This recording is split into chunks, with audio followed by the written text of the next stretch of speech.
নমস্কার বন্ধুরা, আমার চ্যানেলে আরও একটা নতুন ভিডিওতে আপনাদের সকলকে স্বাগত জানাই। প্রত্যেক দিনের মতনই আজকেও ঘুম থেকে উঠে তুলসী মহারানীকে জল নিবেদন করে আমি ভোলেনাথের পুজোটা সেরে নিলাম। ভোলেনাথকে পুজো কমপ্লিট করে তারপর নিচের ঘরে চলে আসলাম আমার গোপুসোনাকে ভোগ নিবেদন করতে।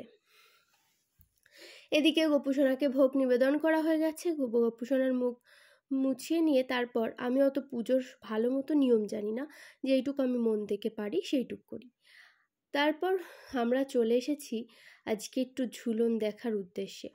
ঝুলন যেহেতু ব্রিজের ওপর দিয়েই যেতে হয়, সেই জন্য একটু নদীটা দেখছি। নদীটি বনগাঁতে অবস্থিত। এই নদীটির নাম হচ্ছে ইছামতি নদী। এই নদীর বর্ষাকালেও এত জল থাকে না, কিন্তু এইবার চারিদিকের বৃষ্টিতে জল যেহেতু ছাড়ছে, সেই জন্যে জল এবার ফুলে ফেঁপে উঠেছে আর রেড অ্যালার্ট জারি করা হয়েছে। এই নদীর পার্শ্ববর্তী এলাকায় যে সকল মানুষ বসবাস করেন তাদেরকে দূরে কোথাও যাওয়ার জন্যে বলা হয়েছে। প্রশাসনের দিক থেকে বোট এই সমস্ত যা কিছু দরকার সেই সমস্ত সব রেডি রেখেছেন।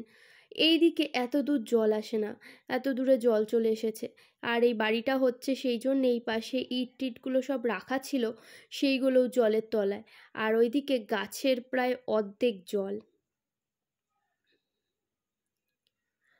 আর নদীটা দেখেই ভয় লাগছে, কারণ আমরা যেহেতু এই নদী খুব কম জল দেখি, সেই জন্যে আমাদের কাছে মনে হচ্ছে যেন নদীটা অনেক জল বেড়েছে।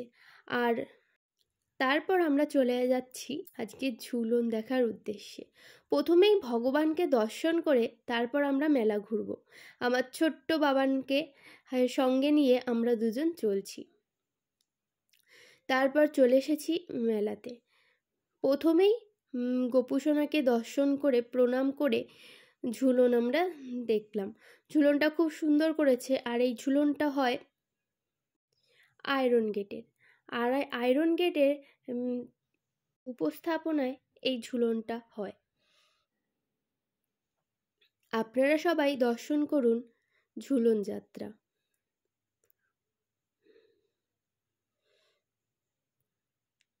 তারপর আমরা একটু মেলা ঘুরে তারপর বাড়ি যাব। আর এইদিকে মাটির পুতুল এখন প্রায় দেখাই যায় না, বিলুপ্ত প্রায়। তাও মাটির পুতুল নিয়ে একজন বসে আছেন।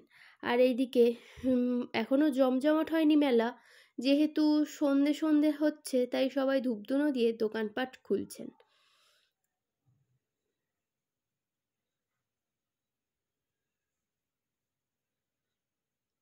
তারপর মেলা ঘুরে কেনাকাটা করে আমরা বাড়ি চলে আসছি। বাড়ি আসতে আসতে তারপর দেখি ব্রিজে কত দোকান বসেছে। আর ব্রিজের নিচের দোকানগুলো, এখানে কোনো জল আসে না। আর এইবার যেহেতু জল প্রচণ্ড বৃদ্ধি পেয়েছে, নদীর জল, সেই জন্যে এই দোকানপাটগুলোতেও সামনে জল চলে এসেছে। আর ওরা এইখান যাওয়া আসার জন্যে এরকমভাবেই যাওয়া আসা করছে।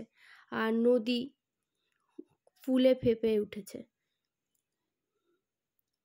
যেহেতু একদিন রাত পোহালেই রাখি পূর্ণিমা, সেই জন্য ব্যবসারও অনেক ক্ষতি হচ্ছে। তারপর মাকে দর্শন করে আমরা বাড়ির উদ্দেশ্যে রওনা হলাম।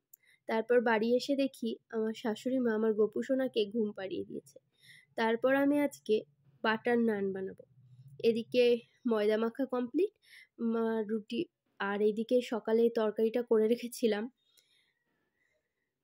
আর মা ওইদিকে সুজি বসিয়ে দিয়েছে। তারপর রাত্রিরে খাওয়া দাওয়া করে ঘুমালাম। গুড নাইট বন্ধুরা।